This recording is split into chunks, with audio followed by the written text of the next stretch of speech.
Olá pessoal, eu sou o professor Marcelo Santiago, dando sequência às nossas aulas de lógica. Hoje nós vamos falar um pouco sobre o quadrado dos opostos.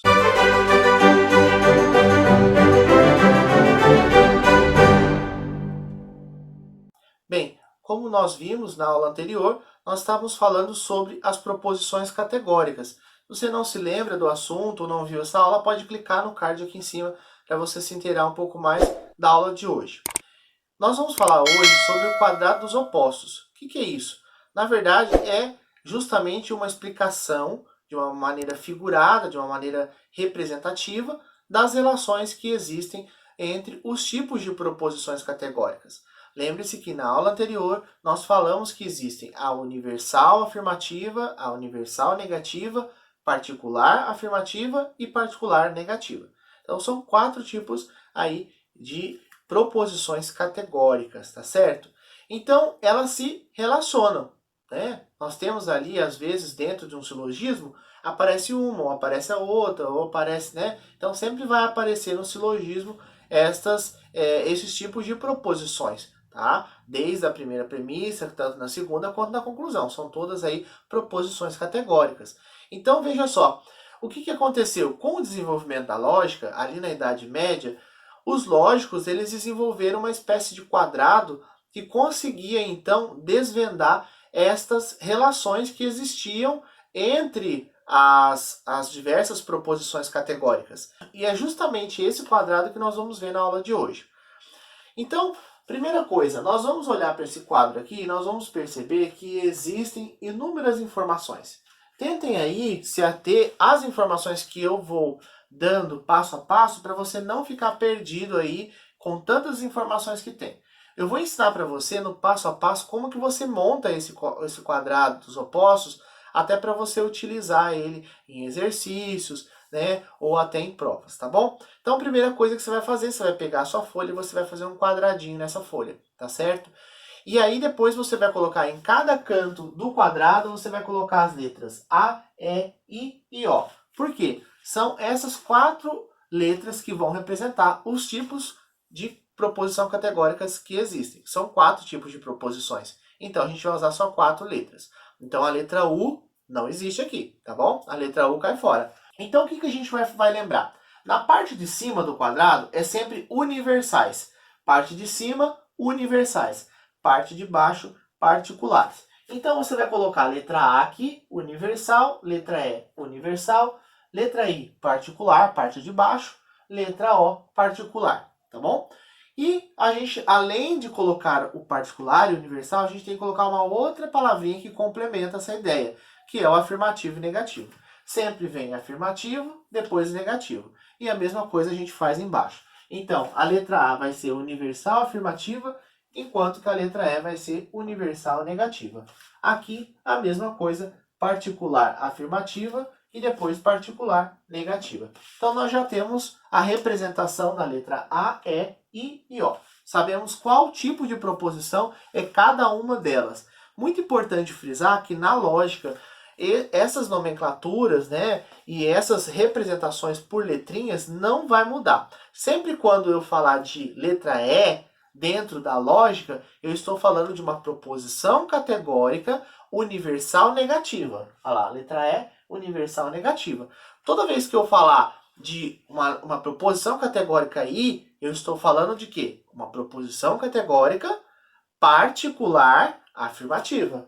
E particular afirmativa, tá bom? Então essas letras nunca vão mudar dentro da lógica, sempre são as mesmas. Letra A, E, I e O, tá certo? Então vamos adiante. Então agora aqui o que nós vamos fazer? Nós vamos então relacionar essas proposições para a gente entender como é que elas se relacionam dentro aqui do quadrado dos opostos. A primeira parte que a gente vai analisar dessas relações fica na parte de cima do quadrado, no topo do quadrado.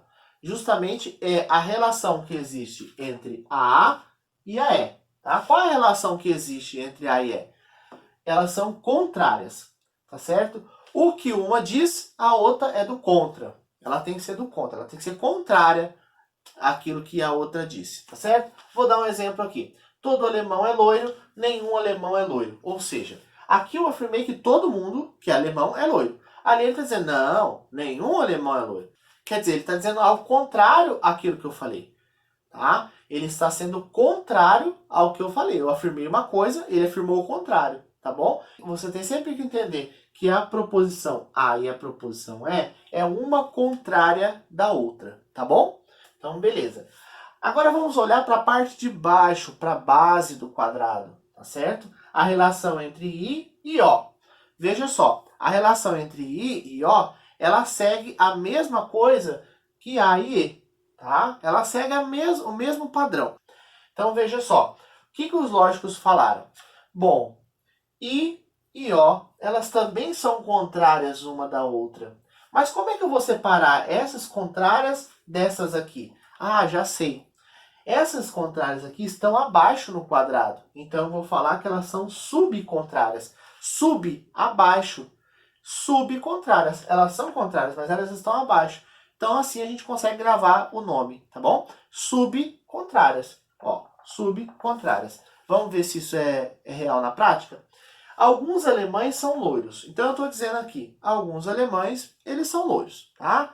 E aí, eu estou dizendo assim, não, alguns alemães não são loiros. Ou seja, ela é subcontrária a mim. A proposição O é uma subcontrária da proposição I. Depois, nós vamos analisar agora na vertical. Olhamos na horizontal, agora vamos olhar na vertical. Então, olhando para a relação entre a proposição A e a proposição I, e depois para E com a O, tá bom? Então, vamos lá.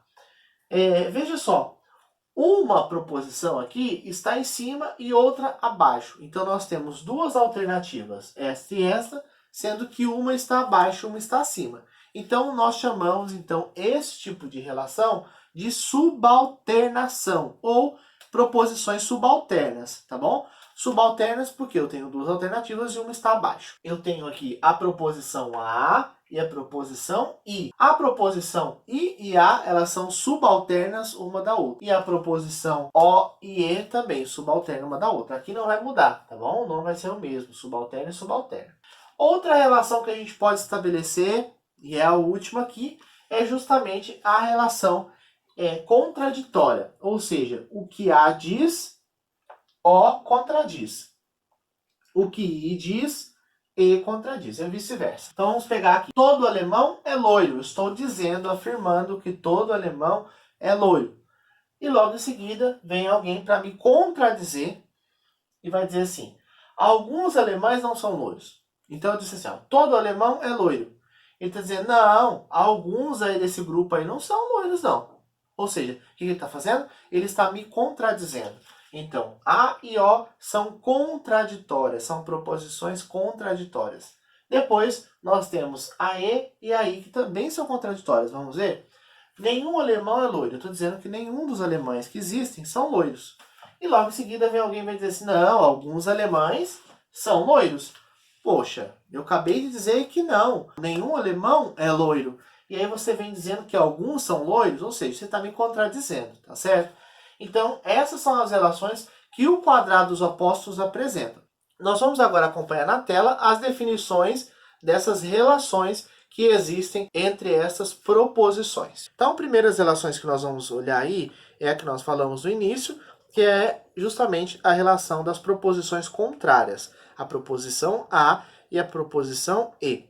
Então, veja só, elas enunciam, né, elas dizem exatamente o contrário uma da outra. O que uma nega, a outra afirma de forma universal e absoluta. Observe que em qualquer circunstância não podem ser ambas verdadeiras, porque se uma for verdadeira, a outra é falsa. Mas é possível que ambas sejam falsas em algumas circunstâncias, como no exemplo acima. Então veja só, por que é possível que as duas sejam falsas? Porque as duas estão negando uma totalidade e afirmando uma totalidade. Mas pode ser que parcialmente uma esteja certa e parcialmente a outra também esteja certa. Então, ou seja, não é nenhuma nem a outra. Veja só, todo alemão é loiro, vai dizer a proposição A. E a proposição E vai dizer, nenhum alemão é loiro. Uma está negando e a outra está afirmando, tá certo? Então vamos imaginar que na realidade, alguns alemães de fato são loiros e outros não são. Então, ou seja, nem a letra A está certa e nem a letra E está certa. Ou seja, todas as duas são falsas, tá bom? Então, é possível sim que as duas sejam falsas e é possível sim que uma delas esteja correta e a outra esteja errada. Depois, a outra relação que a gente pode traçar entre as proposições são entre as proposições contraditórias, que aí a gente olha sempre para o meio do quadrado, né? As contraditórias são A e O, E e I. Elas não enunciam exatamente o contrário uma da outra, mas a contradição, ou seja, incoerência, incompatibilidade total entre elas. Note que em qualquer circunstância não podem ser ambas as proposições, né, as duas proposições, verdadeiras ou ambas falsas. Ou seja, se uma é verdadeira, a outra é necessariamente falsa e vice-versa. Então, olhando para o quadrado dos opostos, nós vamos aí observar. Vamos olhar primeiro a relação entre A e O. Vamos lá. Todo alemão é loiro. E depois na O vai dizer que alguns alemães não são loiros. Percebam que, na realidade, quando eu digo que todo alemão é loiro, eu não posso dizer que uma parcela dessa categoria não é loiro, porque daí eu vou estar me contradizendo. Então veja só que nas contraditórias nós temos que sempre uma é verdadeira e a outra tem que ser falsa, porque ela é contraditória, ou é uma ou é outra, tá bom? Depois, a terceira relação que nós podemos estabelecer entre as proposições são das subcontrárias, né, que fica ali na parte de baixo do quadrado. As subcontrárias I e O. Elas enunciam o contrário, no sentido de que uma afirma o que a outra nega, mas não de forma universal. Observe que por essa sutil diferença em relação às proposições contrárias, podem ser ambas verdadeiras, ou uma ser verdadeira e a outra falsa. Mas as duas não podem ser ambas falsas. Então percebam que nas subcontrárias nós podemos então ter uma verdadeira e uma falsa, nós podemos ter as duas verdadeiras, mas nós não podemos ter as duas falsas. Então vamos olhar isso na prática, né? Se nós temos um grupo de alemães e alguns, por exemplo, não fossem louros e outros fossem. Então, ou seja, as duas poderiam ser verdadeiras, correto? Agora, se a gente imaginasse um grupo onde os alemães de fato eles são loiros. Então, se eu afirmasse que alguns alemães são loiros, por mais que sejam todos, ainda não estaria errado, tá certo? Mas a outra, em contrapartida, alguns alemães não são loiros, estaria errado, claro. Por quê? Porque são todos, então eu não posso dizer que alguns não são. E aí a quarta e última relação são das subalternas. A e a I, né? E a E e a O, tá bom? Bom, estas afirmam ou negam do termo particular, I e O, respectivamente, o que seus pares opostos afirmam ou negam do termo universal A e E, respectivamente. Ou seja, a A está afirmando ou negando o que fala a I, e E está afirmando ou negando o que fala a O. É isso que está querendo dizer. Então, olha lá. Dessa diferença resultam combinações variadas. Veja que se A é verdadeira, olha lá, todo alemão é loiro, então I é verdadeira. Alguns alemães são loiros, correto? Então, ou seja, se todos são, se você disser que alguns são, também está certo, não está errado. E se A é falsa, I pode ser verdadeira ou falsa. Então vamos lá. Para a gente poder entender melhor, vamos pegar A e a I, que na prática talvez fique mais claro o que está querendo dizer nessa regra das subalternas, tá bom? Então vamos lá. Está dizendo assim, quando A for verdadeira, I também vai ser verdadeira, tá bom? Então todo alemão é loiro. Eu estou dizendo que todo grupo do alemão, eles são loiros, tá certo? Então aí alguém vai dizer assim, alguns alemães são loiros. Tá errada essa pessoa? Não, ela não vai estar falando do todo. Então ela não está falando o contrário de mim. Ela não está negando nada do que eu falei. Ela só simplesmente está olhando uma parcela, tá? E eu estou olhando para o todo. Então veja só, quando A for verdadeira, a I também vai ser verdadeira. O outro raciocínio vai dizer assim, quando A for falsa, I pode ser verdadeira ou pode ser falsa. Vamos supor que eu diga assim, todo alemão é loiro. Mas isso que eu disse é mentira. Você sabe que não é todo alemão que é loiro. Então, veja só. A letra I, ela pode ser verdadeira ou pode ser falsa. Por quê? Se eu estou mentindo, falando que todo alemão é loiro, eu estou mentindo, você sabe que alguns não são, então olha o que ela vai dizer na letra I. alguns alemães são loiros. Bom, de fato, alguns alemães são loiros e outros não são. Então, ela pode ser, sim, verdadeira. E ela também pode ser falsa. Se eu digo assim, todo alemão é loiro, e isso é mentira, então, quando ela vai afirmar alguns alemães são loiros, mas pode ser que todos os alemães, de fato, eles não sejam loiros, sejam todos morenos. E aí? Então, a parte de baixo, né, a afirmação I, ela pode estar errada também. Então, veja só. Quando uma for verdadeira, a outra será verdadeira. Quando uma for falsa, a outra será verdadeira ou falsa. Da mesma forma acontece nas relações entre e o. Bom, como eu disse em outra aula, a lógica, à medida que a gente vai se aprofundando, ela vai ficando um pouco mais complexa. Se a gente vai fazendo alguns exercícios, as coisas ficam um pouco mais suaves. Eu espero que você tenha compreendido um pouco mais sobre o quadrado dos opostos e eu vejo você na próxima aula.